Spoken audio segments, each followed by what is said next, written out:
kula saged nyawang gebyaring kawontenan bilih sejatosipun panandhang jengandika Raden Gandamana menika pancen wonten ingkang damel. Lajeng kang damel perkawis menika sinten? Nggih. Waleh-waleh menapa pancen leres.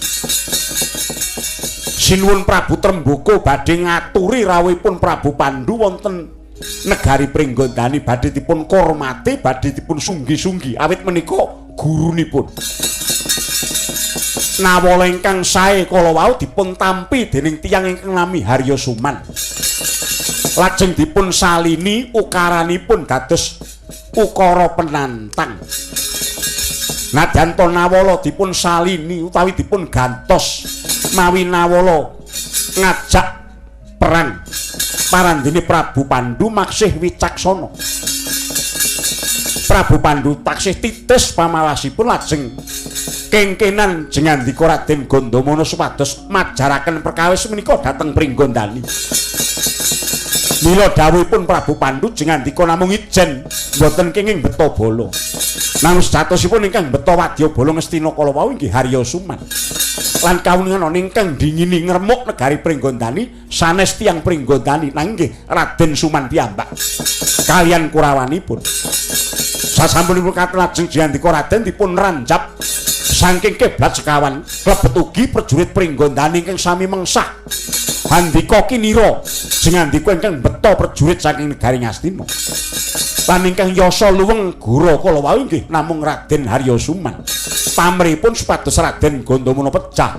Salajengandika lena cemplung wonten madyaning luweng lajeng Sengkuni dawuh, "Nggih Suman dawuh dhateng para sata Kurawa kinen ngeblek sela saking inggil."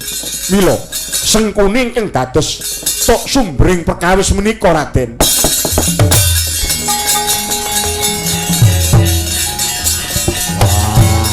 Suman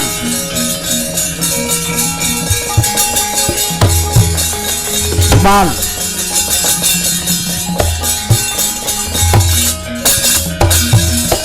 kula nuwun sewu jengandika kula aturi ngrakit kesabaran kados pundi cetha damel pecah kula nggih menawi jengandika mboten ngrakit kesabaran kula mboten badhe tanggel yuwananipun Raden Gandamana suwita wonten negari Ngastina. Awit ngaten nggih. Nuwun sewu. Tiyang nimpuna jaman rumiyin sampun ate ameca bilih wonten tetembungan tatanane tumaruntun panuntuning tias angkara antuk kala desa. Wenganing karsa kaesi limut kalimput angawut mawut sangyaning dumados. Tegesipun menika mangke badhe wonten paprentah ingkang dipun cepeng dening panguwaos ingkang angkara murka. Menawi kelampang kados mekaten yektosipun badhe dados sawijining wekdal. Ngredaning angkara murka budayaning watak nista lan ringking tata jiwa. Mila jengandika Raden Gandamana kedah sabar. Pan kula namung badhe matur dhateng jengandika Raden. Jengandika mangkenipun namung milih salah setunggal. Milih marem ati ndika menapa milih kelungguhan. Liripun kados pundi? Nek milih marem nggih manturuti nepsu sampeyan. Sengkuni ajeng mangkapake monggo. Ning jengandika mesti badhe kelangan kelungguhan. Niku nek golek marem. Ning nek jengandika tetep golek kelungguhan. Tetep lungguh dadi patih teng negara Ngastina. Palampan menika kula aturi nampi kanthi ati panarima. Wah, kula mboten trima.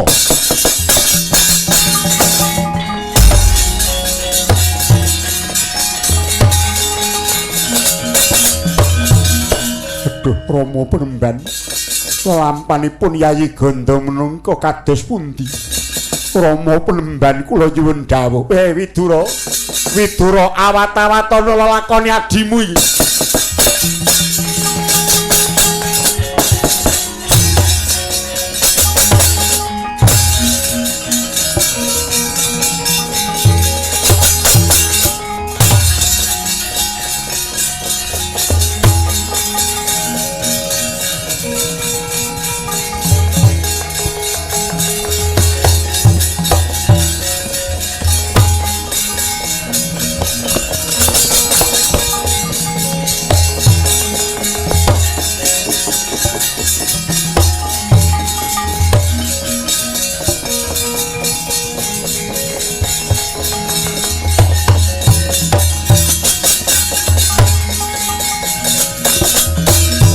Tewang karo kingken lir manguswa kang layon banyu ilang memanise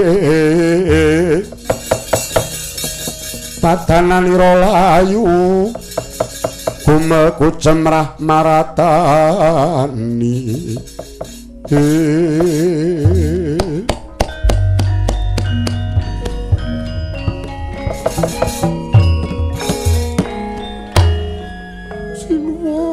Sinuwun ngaturaken ketiwasan sinuwun.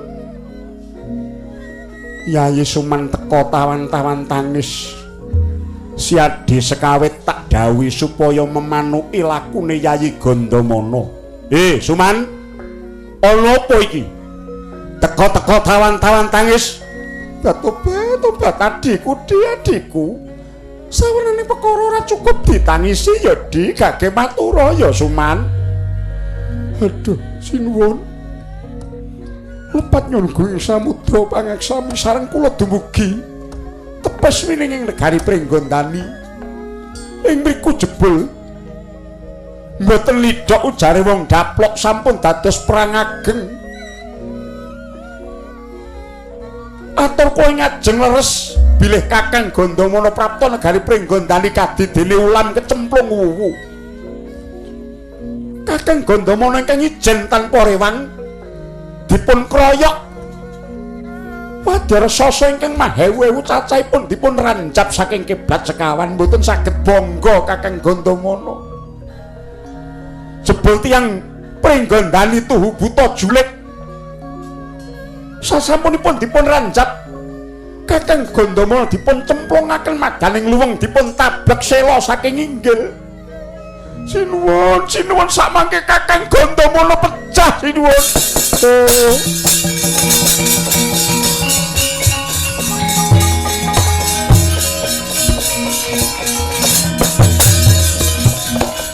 Panuk semaning jajalan pancen ora kena digawe becik. Piye Gandamana mati? Inggih Kakang. Wah, dudu karepe dhewe. Yayi Prabu Palu yen ngono pancen trembok ora kena ginawe becik. Aja ngilali dadane wong Astina. Nyepak wadya yen perlu tak pandhekane Yayi, tak pandhekane. Pun Kakang dadi cucuke laku.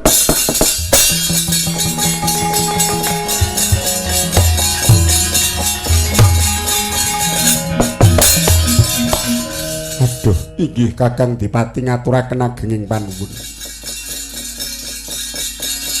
Mung bae Siadi saiki sempal bebaumu merga patihmu wis sirna. Yayi, tumraping lakon iki apa ana alane supaya negara Ngastina tetep kuwat?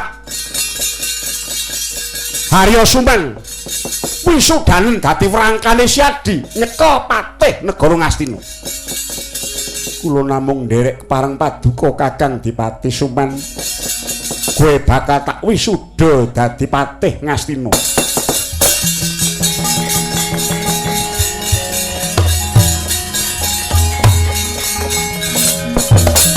Aduh, ngaturaken genging panuwun ingkang tanpa pamrih. Nanging raos kula mboten sekeca ing atasipun Kakang Gandamana prateng lampus lajeng kula dakah-dakah nggawe dampar kepatihan. Tobat ora dadi apa ya, Dik? Saka muluing penggalih Yayi Prabu Pandhu ya, Dik. Malah sun pasrahake kayiwananing dalem kapatihan marang sira Yayi Harya Suman. Perkara ngukum wong Pringgondani mengko aku ingkang bakal nyalirani.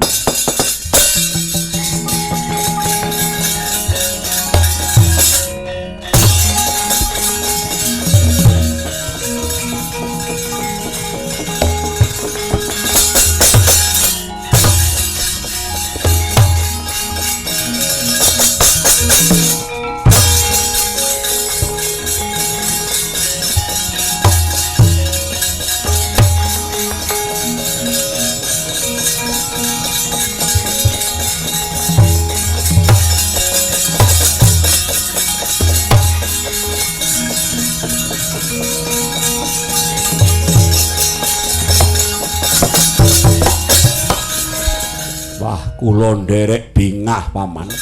Ya Kurupati ya. Dene nyatanipun sak mangke jengandika paman sampun ngregem pangwaos. Iya bener.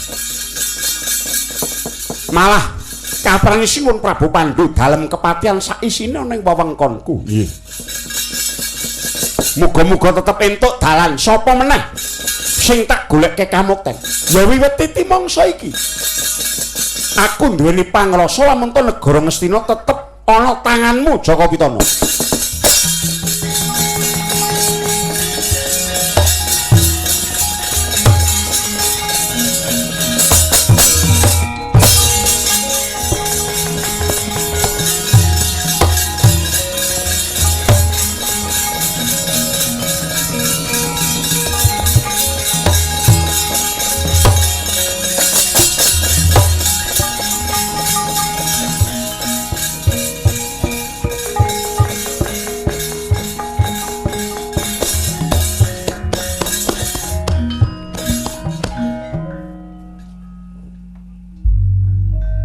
Mangken sonya tengah kulem lenging harum ungkara sang Brahmana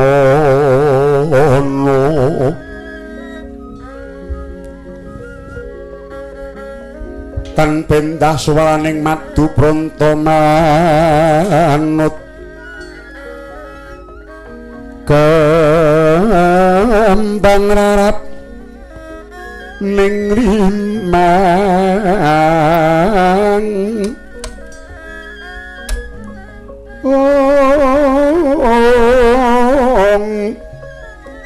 kriyaning kantha marum asangka jaya gantha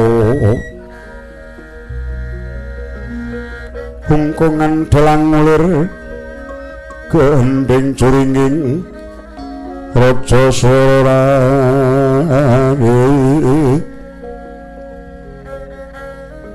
langat tekap ning koko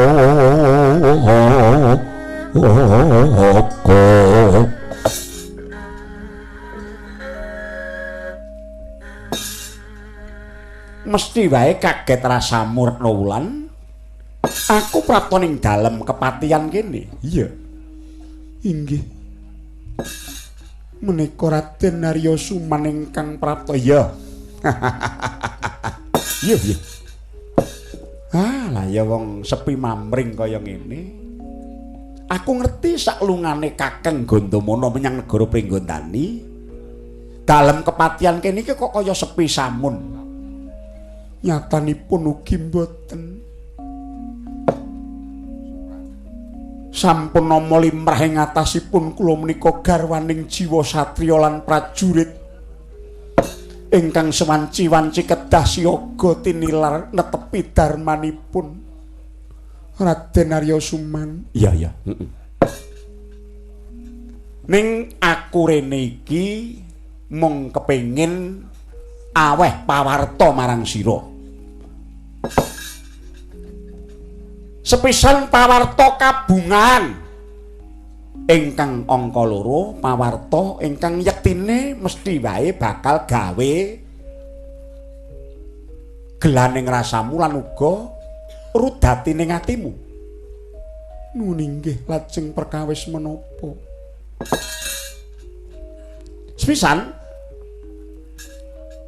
titi mangsa iki aku kawisuda dening Kang Sinuwun Prabu Pandhu Dewanata supaya mengku dadi Wrangkanata tegese Wrangkaning ratu pepatih negara Ngastina. Kula nuwun sewu. Kenging menapa Sinuwun Prabu Pandhu misuda patih ngatasipun warangka negari Ngastina menika Kakang Arya Gandamana. Iya, mula kuwi pawarta kabungan tur to upama ta pati ana 2 tinemu lumrah ana ing lumahing bumi kruping langit iki jernyatane kraton ngendi wae patihe mesti ana 2 ya kuwi patih njaba karo patih njero. Inggih. tinemu lumrah. Lajeng pawarta ingkang andadosaken kula rudatin ning sadurunge aku kandha tatanen dhisik atimu ya. Inggih Raden Suman wonten menapa? Sekarep Kakang Gandamana diutus dening Sinuwun Prabu Pandhu marang Praja Pringgondani dadi duta bedamen supaya ngrukunake Prabu Trembaka lan Ngastina ingkang ana tandha-tandha bakal dardah. Jebul tenan. Bareng teka negara Pringgondani ora tinampa becik dening para buta Pringgondani. Kakang Gandamana diranjap jemparing. Kakang Gandamana diluweng. Kakang Gandamana dibuki watu saka dhuwur nganti dadi lan patine. Oh.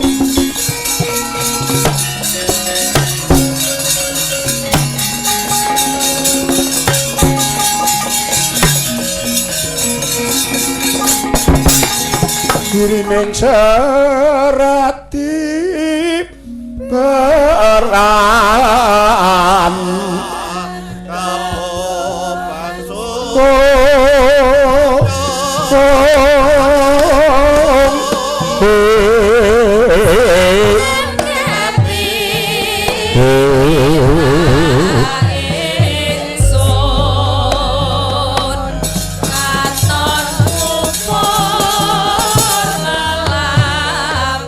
Yayak sinamber gelap tuna tyasisan Dewi Retna Wulan garwaning Harya Gandamana tambuh-tambuh sutaning kalih anggendong tyasmi gena dupi midhanget pangandikane Harya Suman guguring sang patih Gandamana remuk rempuk kaya dadi rempon rocah rajeh jejantunge kaya wis datan garbe karekat tumarocos kang loh kaya tangkis dadal geter sarirane doyong hateke ewoh oyeng pambuding kang arsa linampahan balane pinagga katresnane kelawan memanik ing ati nggih Sang Arya Gandamana. Oh.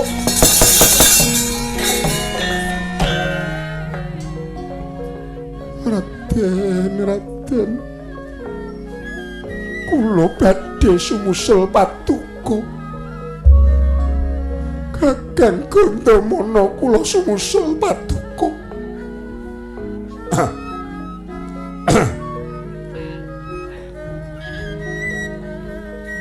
Yayi,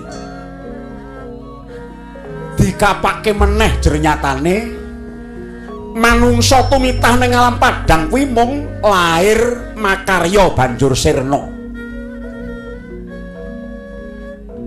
Laire Kakang Gandamana manut surasa ingkang tak waca, lelakon ingkang tak rungu ngedapi-dapi jagat iki. Merga pinundhut putra dening Bathara Bayu. Laire Kakang Gandamana ing alam padang iki nggawa karahayon nganti dewasane bubar lair makarya karyane Kakang Gandamana netepi dadi jiwa satriya ingkang tetep dadi patuladan ya jujure ya bektine marang sesanggeman nusa bangsa lan negarane tak kira jagat tanpa timbang uga kasetyane marang Sinuwun Prabu Pandhu. Lah banjur mati ku ana telu. Mati nesta, mati madya lan mati utama. Mati nesta, matine wong ngendhat tali murda wong lalu. Mati madya, mati kang disangkani nandhang lara. Swarga apa neraka mung kari bobot uripe nalika ana ngalam padang. Nanging kang pungkasan kang jeneng mati utama kuwi ya kaya patine Kakang Gandamana iki. Mati netepi kesaguhan. Prajurit gugur bebela nusa bangsane. Mati ngrungkepi bebener kuwi cinadang nirwana. Mula kang saka kuwi aja banget-banget kok munggetuni kelawan patine Kakang Gandamana. Yayi, sing wis ya wis. Saiki reh ning dalem kepatihan sak wewengkone iki wis dadi panguasane Patih Harya Suman. Mula kang saka kuwi klebu Siadi manut aku wae. Upama mbok tanisana nganti mili getih Kakang Gandamana ora bakal bisa urip meneh. Mula kang saka kuwi, ayo Yayi. Aku ora bakal wegah nampa tekamu. Aku ora bakal emoh bebrayan karo kowe Retna Wulan.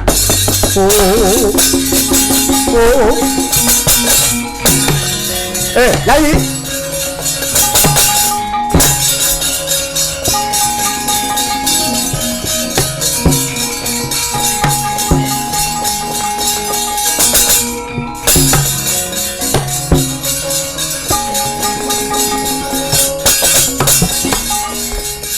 Retna Wulan.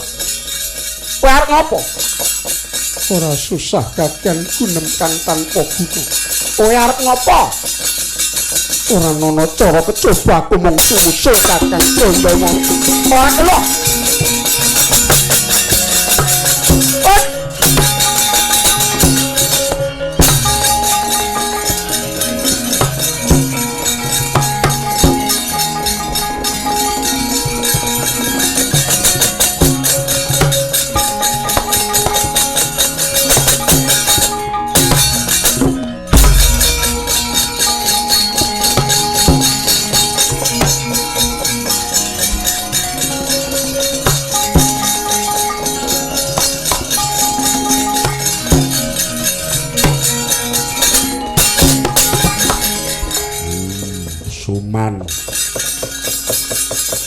Suman kowe gawe kabar patine Gandamana. Jajalanat setan kowe Suman.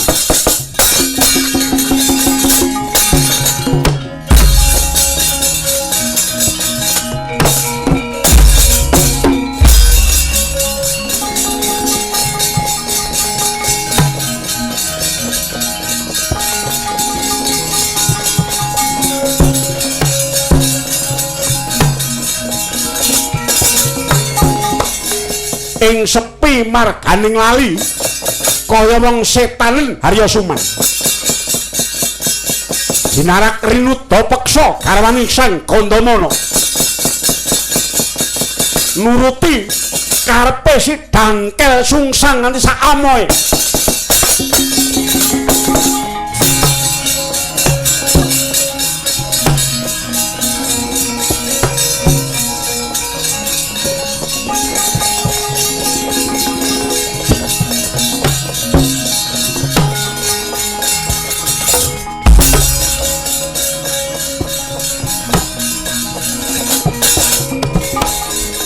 Sing baku marem rasaku. Apa nek ora wurung ku urip mung bakal buka wewadi.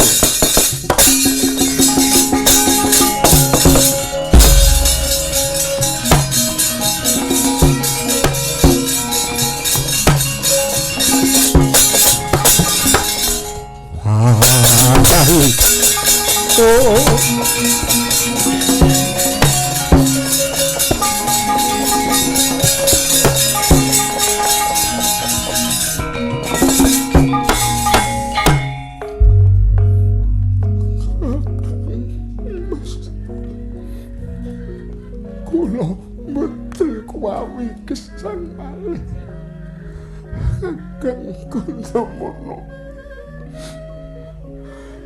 kacarios Harya Suman paduka prateng lampus dipun pejahi kaliyan tiyang Pringgondani kakang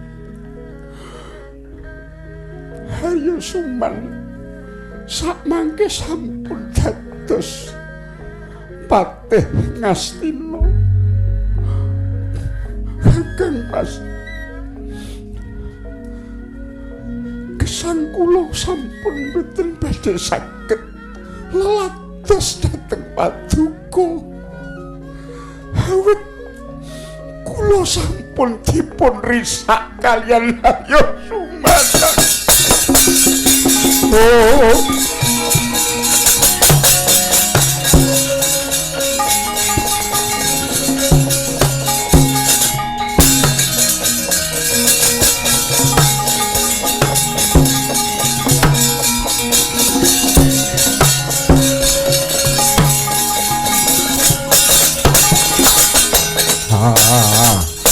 Uman.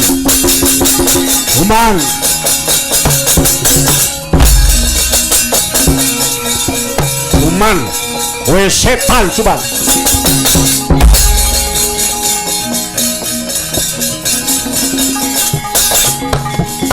Kakang Gondomono.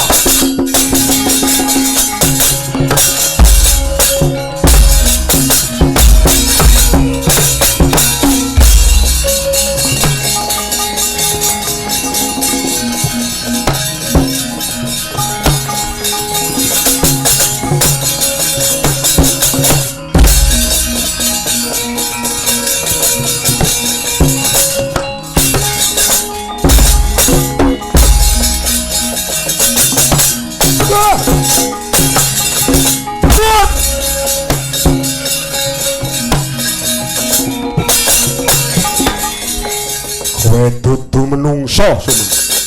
Kowe dudu menungso. Loh, Kakang Gondomono isih urip. Urip matamu iki.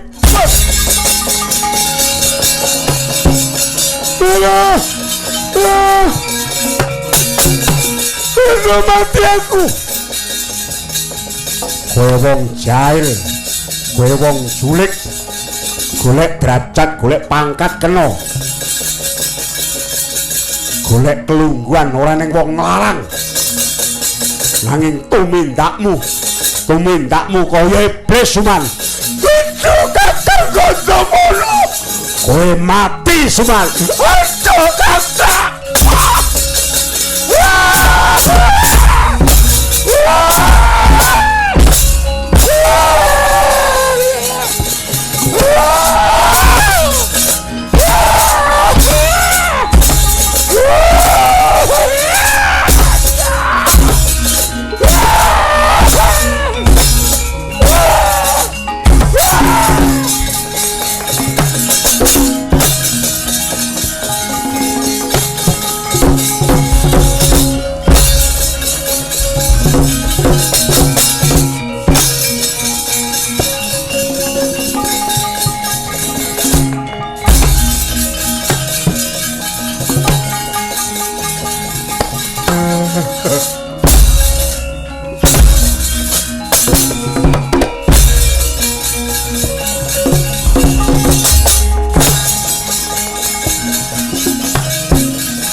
Apa iki rame-rame apa?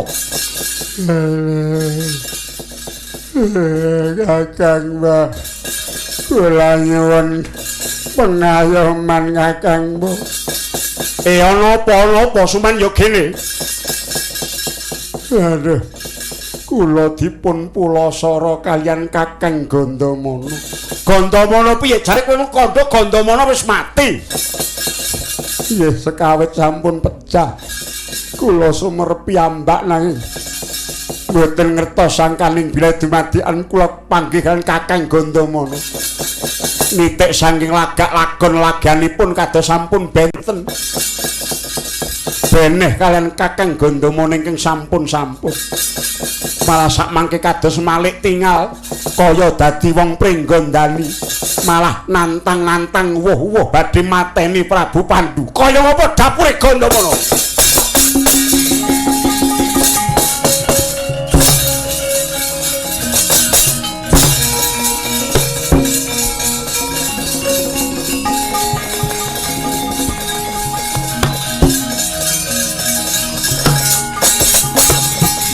Kakang Dipati. Iki dapure Gondomono. Inggih. Anggepmu apa? Kowe mulasara Harya Suman. Apa negara itu ora nganggo tatanan apa piye? Kakang Dipati menapa badhe mbelani wong luput? Apa yang aku picak? Ora ngerti dodok saling perkara. Yo, tampanono.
Apik kuwi Gandamana.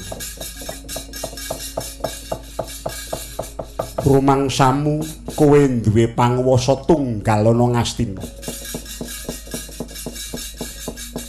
Upama ana menungsa kang luput sing wenang midana kuwi dudu patih nanging ratu Gandamana.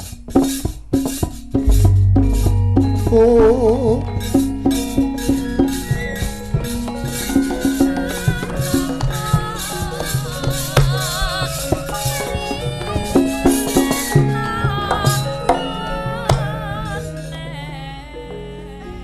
Sinuwun kapecah ana Gandamana kula nderek nggih labet saking nata ling manah kula satemah kedadosan kados mekaten. Iya aku ngakoni kowe wong sekti, kowe wong perwira, nyatane kowe bisa waluya. Tak kira kowe lahir batin nggonmu ngaku dadi muridku, nanging jebul kuwi mbeset raiku merga mleset saka pangangen-angene Prabu Pandhu. Kasekten kanuragan ingkang tak paringake marang kowe malah mbok gunakake kanggo ngorek-orek raiku. Kowe rumangsa dadi wong kendel nganti kliwat kekendelamu mbok nggo ngorak-arik kawibawanku. Kowe dudu ratu Ngastina ning wani midana marang Haryasuman. Nganiaya kaya mala sato kewan.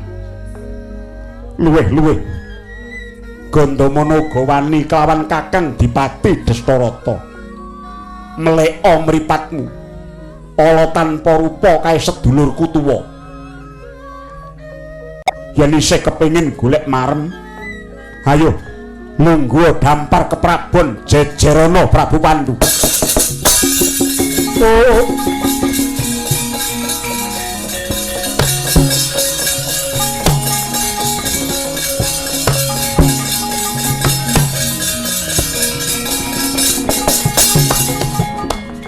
Sinuwun wetahing Batak nista kula ngantos nuruti mubaling kanepson ingkang makantar-kantar. Babar pisan ngantos mboten enget kukum ing negari niwah lenggahing abdi paduka pun Gandamana. Kula mboten pantes dados abdi paduka sinuwun nyuwun lumunturing sih pangaksami.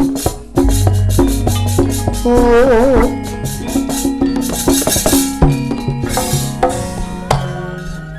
Nadyan to tetaunan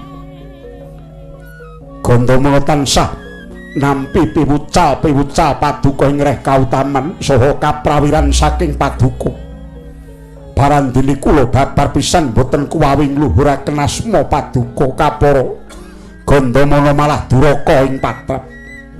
Inggih kanthi lalampan menika kula ngrumaosi boten pantes malih dados siswa paduka. Wiwit dinten menika Gandamana badhe wangsul dhateng Pancala.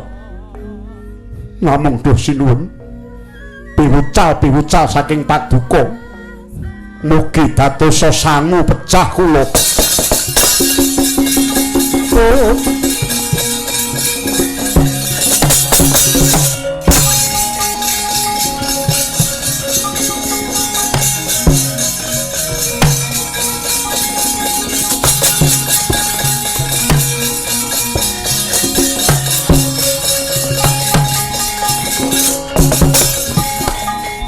Koko Prabu. Sampun ngantos wonten ingkang nyengguh bilih paduka Nalendra ingkang kirang titing pamawas. Yai Widura napa? Estanipun perkawis menika ingkang damel Haryasuman Koko Prabu. Oh.